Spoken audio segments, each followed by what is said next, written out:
Baik, assalamualaikum warahmatullahi wabarakatuh. Selamat siang, Pak Dani. Bagaimana kabarnya pada hari ini? Waalaikumsalam warahmatullahi wabarakatuh. Selamat siang juga Pak Saibani. Alhamdulillah kabar saya baik Pak. Kabar Pak Saibani sendiri gimana nih? Alhamdulillah sehat juga ini saya. Mudah-mudahan kita selalu dalam keadaan sehat ya, Pak. Amin amin. Iya Pak, makasih atas doanya. Oh iya, Pak, sesuai dengan janji kita kemarin nih katanya ada yang ingin Bapak bicarakan dengan saya. Ada apa ya, Pak Dani?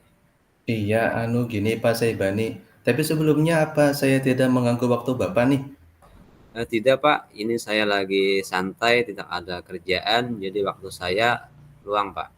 Alhamdulillah syukurlah kalau tidak mengganggu waktu Bapak. Gini Pak, ada yang ingin saya bicarakan. Mungkin di sini saya sambil bercerita sama Bapak tentang masalah yang saya hadapi Pak, yaitu mengenai proses pembelajaran. Eee, Boleh Pak, ceritakan saja Pak. Semoga nanti kita menemukan solusinya Pak. Oh iya, nggih, makasih Pak. Jadi begini, saya sebenarnya bingung Pak dengan anak didik saya, karena ada anak didik saya yang masih tidak sholat Pak. Padahal di setiap rutinitas pada pagi hari itu selalu saya ingatkan kepada semua anak didik untuk selalu mengerjakan sholat setiap waktu. Oh begitu ya Pak. Berarti ada anak didik Bapak yang tidak mengerjakan salat. Maaf Pak, sebelumnya saya mau tanya dulu nih, dari percakapan atau obrolan kita ini nanti, kira-kira apa harapan yang ingin dicapai nih dari percakapan atau obrolan kita ini Pak? Oh iya Pak, nggih, jujur saja sebenarnya saya ingin menemukan solusi atau pemecahan masalah yang saya hadapi mengenai yang anak didik tidak sholat tadi Pak. Oh baik Pak, semoga kita menemukan solusinya dari permasalahan Bapak.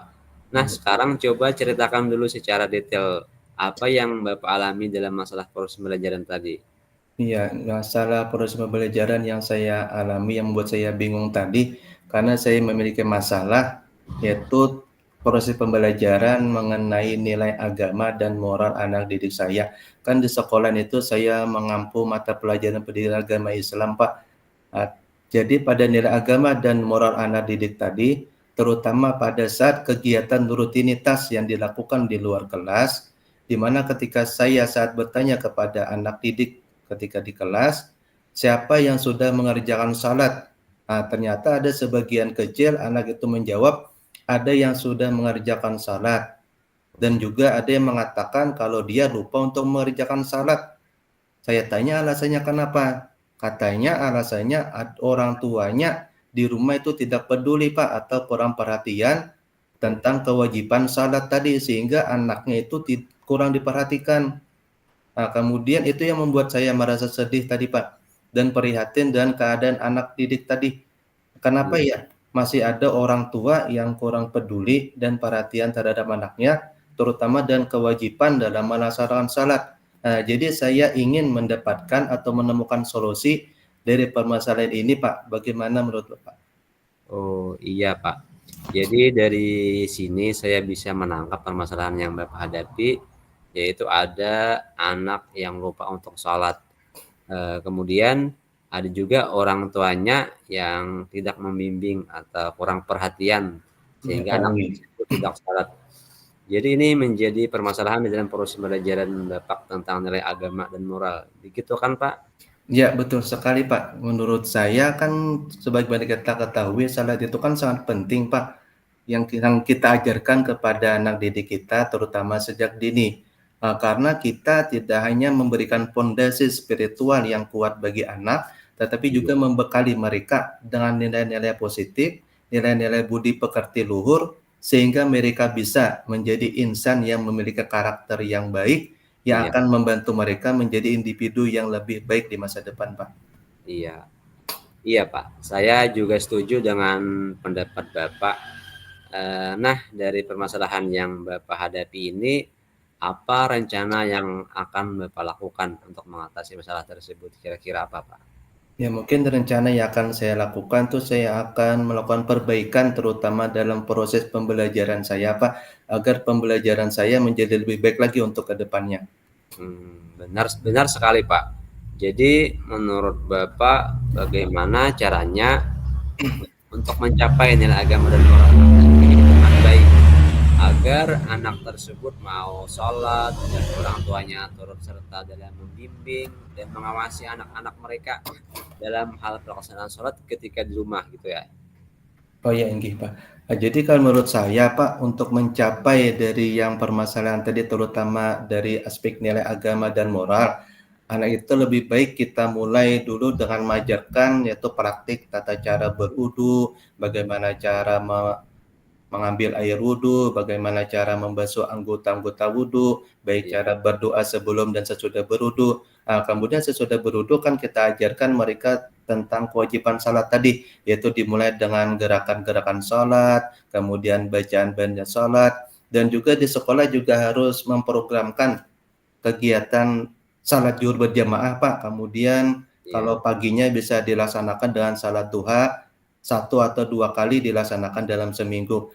Sehingga membuat anak didik itu akan terbiasa sehingga dapat menimbulkan motivasi intrinsiknya untuk mengerjakannya setiap hari baik di rumah maupun di luar lingkungan lain. Kemudian sedangkan untuk orang tuanya yang kurang perhatian atau kurang peduli tadi kepada anaknya dalam mengerjakan salat, itu mungkin dari pihak sekolah bisa mengadakan parenting Pak, atau kelas orang tua iya, dengan mengundang orang yang ahli dalam agama, sehingga dan mengadakan parenting tadi, orang tua mendapatkan ilmu yang dapat memberikan bekal terbaik bagi anaknya, sehingga mereka dapat membantu anaknya untuk tumbuh menjadi pribadi yang saleh, iya, berakhlak mulia, dan sukses dalam menjalani kehidupan.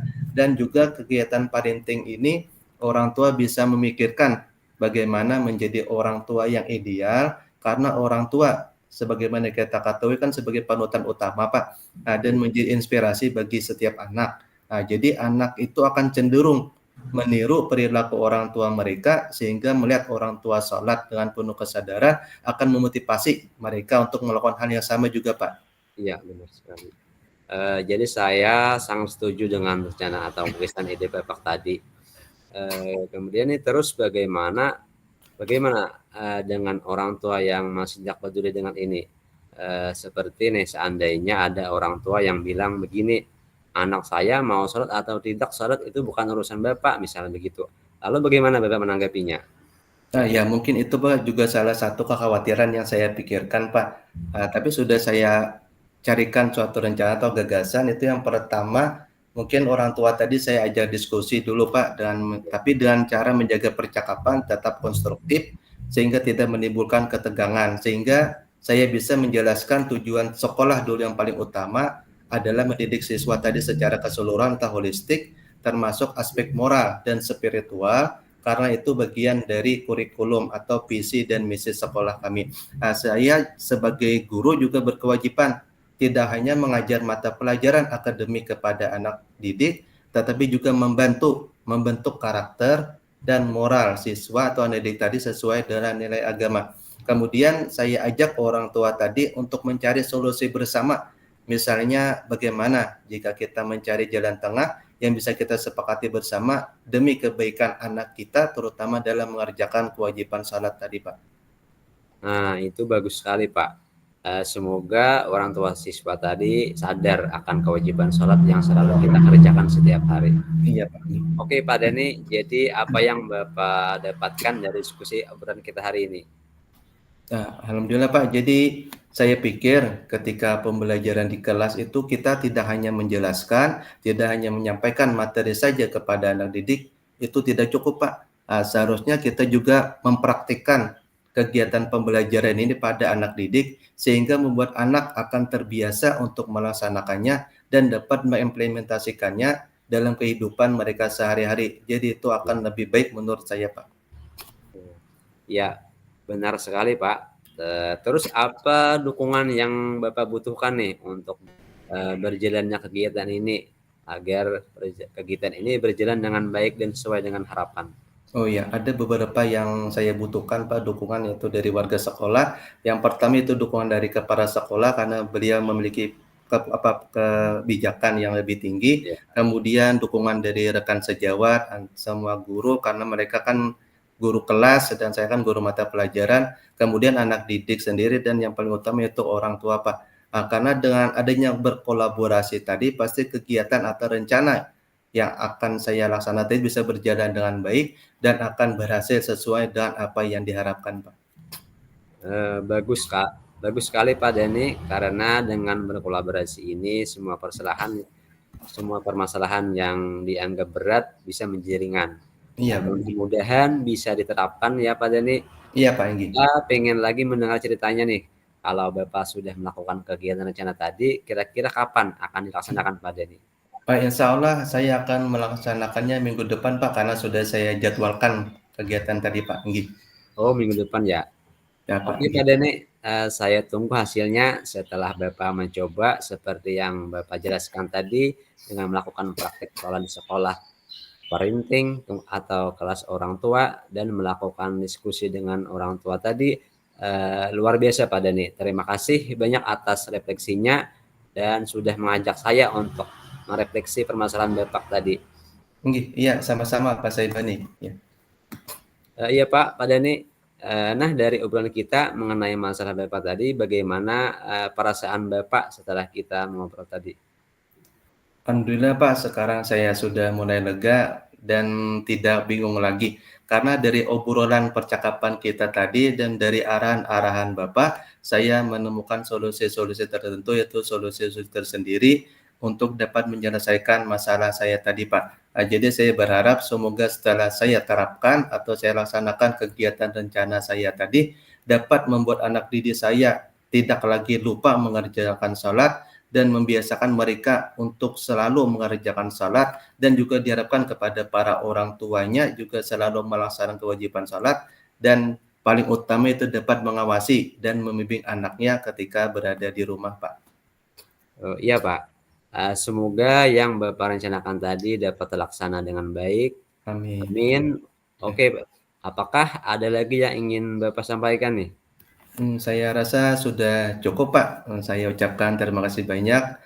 Bapak sudah meluangkan waktunya untuk bisa saling berbagi, saling sharing lewat obrolan tadi, membantu saya serta memberikan arahan supaya saya dapat menemukan solusi saya tadi terhadap masalah yang saya hadapi.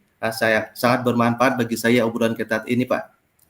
Iya Pak Dhani, sama-sama. Sampai jumpa minggu depan lagi ya Pak. Kita akan ngobrol lagi mengenai hasilnya. Oh iya, ya Pak.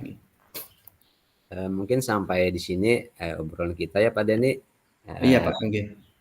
Sampai ketemu nantinya. Dan saya akhiri dengan ucapan wassalamualaikum warahmatullahi wabarakatuh. Ya, waalaikumsalam warahmatullahi wabarakatuh.